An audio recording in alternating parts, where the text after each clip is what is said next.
दोस्तों सबसे पहले मैं टेस्ट करता हूँ।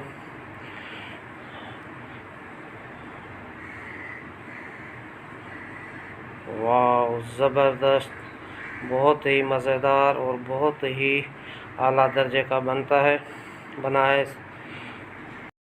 बिस्मिल्लाहिर्रहमानिर्रहीम। अस्सलाम वालेकुम दोस्तों, उम्मीद है कि आप सब खैरियत से होंगे, जहाँ भी होंगे खुश होंगे, अल्लाह ताला की रहमतें बरकतें समेटने में मसरूफ़ होंगे। दोस्तों आज हम ईद उल अज़हा के सिलसिले में बनाएंगे रोस्ट बीफ का रोस्ट बनाने का एक नया और आसान तरीका, जो बनाने में बहुत आसान और बहुत ही मज़ेदार है। दोस्तों चलते हैं वीडियो की तरफ। सबसे पहले हमें क्या करना है, गोश्त को धो के साफ़ करके, जो मैंने धो के साफ़ करके रखा है, अब हम इसको थोड़ी सी सफाई कर लेंगे। इसके पट्टे मट्टे हम उतार देंगे। ये इस तरीके से इसके पट्टे मट्टे उतार लेने। मैंने तकरीबन 1.5 किलो का गोश्त लिया है, आप कम ज़्यादा कर सकते हैं। अब हम इसको अच्छी तरीके से कट लगा लेने हैं। इस तरीके से छोटे छोटे कट लगाने हैं, लेकिन हड्डी तक जाना चाहिए। इसमें हम क्या शामिल करेंगे, 2 अदद नींबू लेंगे, 2 अदद शिमला मिर्ची, 3-4 अदद हरी मिर्ची, लहसुन, अदरक, तकरीबन 100 ग्राम दही हम लेंगे। दही में हम 1 चम्मच नमक शामिल कर देंगे, आप हस्बे ज़रूरत डाल सकते हैं।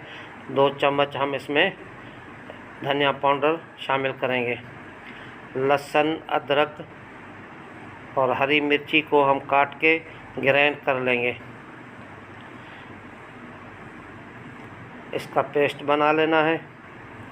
ये आप देख लें, 1 चम्मच हमने सफ़ेद ज़ीरा इसमें शामिल कर दिया है खुशबू के लिए। ये आप देख लें तैयार हो गया। अब हम इसको दही में शामिल कर देंगे। अब हम ये सारा पेस्ट इसके ऊपर डाल देंगे और इसको मिक्स करके तकरीबन 1 घंटे 2 घंटे के लिए हम इसको रख देंगे, ताकि मसाला अच्छी तरीके से जज़ब कर ले। अब हम इसमें नींबू निचोड़ के डाल देंगे। बहुत ही आला दर्जे का और बहुत ही मज़ेदार ज़बरदस्त बनता है ये वाला रोस्ट।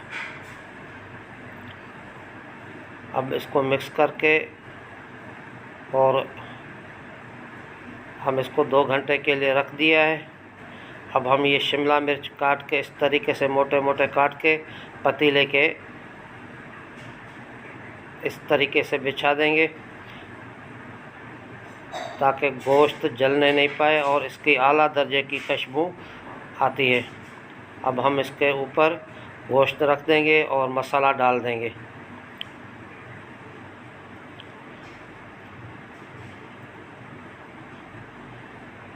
दोस्तों अब हम इसको पतीले को थोड़ा सा आटा लगा के और ढकना देकर बंद कर देंगे, ताकि आप चाहें तो इसको प्रेशर कुकर में भी बना सकते हैं।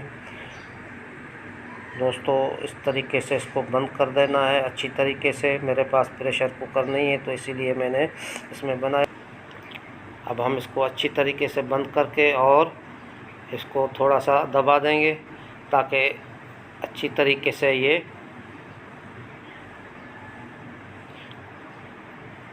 इसका सोराख भी हमने बंद कर दिया है। ये आप देख लें दोस्तों, मैंने पतीला चढ़ा दिया है।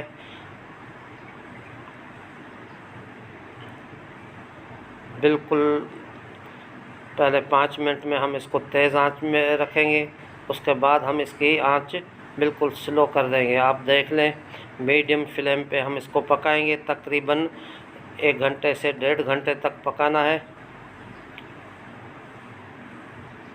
ये आप देख लें मैंने स्लो कर दी है बिल्कुल। दोस्तों तकरीबन इसको 1.5 घंटा हो चुका है। अब हम इसको खोल देंगे और देख लेंगे, चेक करेंगे। बिस्मिल्लाहिर्रहमानिर्रहीम। ये आप देख लें दोस्तों, बिल्कुल इसका पानी भी खुश्क हो गया है और गोश्त भी गल चुका है।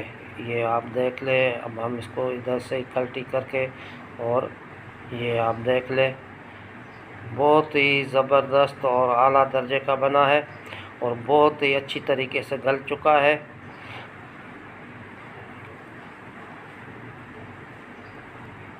अब हम इसको निकाल लेंगे।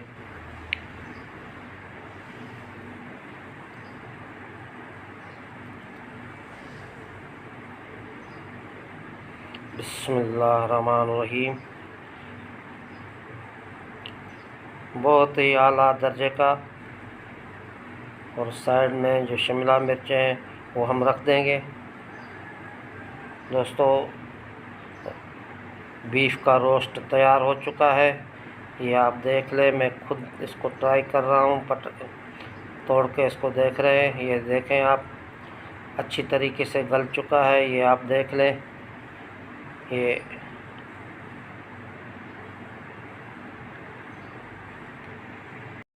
दोस्तों, शाइनिंग के लिए हम थोड़ा सा ऑयल लेंगे और तकरीबन 3-4 चम्मच, और इसमें हम 1 चम्मच सफ़ेद ज़ीरा और 1 चम्मच लाल मिर्ची डाल देंगे।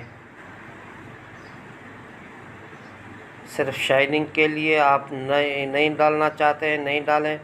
मैं सिर्फ इसकी शाइनिंग के लिए इसको ऊपर से दे दूँगा। ये आप देख लें, इसको इस तरीके से। माशाअल्लाह माशाअल्लाह, ज़बरदस्त। नए आने वाले दोस्तों से मेरी गुजारिश है कि मेरे चैनल को सब्सक्राइब कर देना और बेल आइकन को दबा देना और कमेंट में बता देना।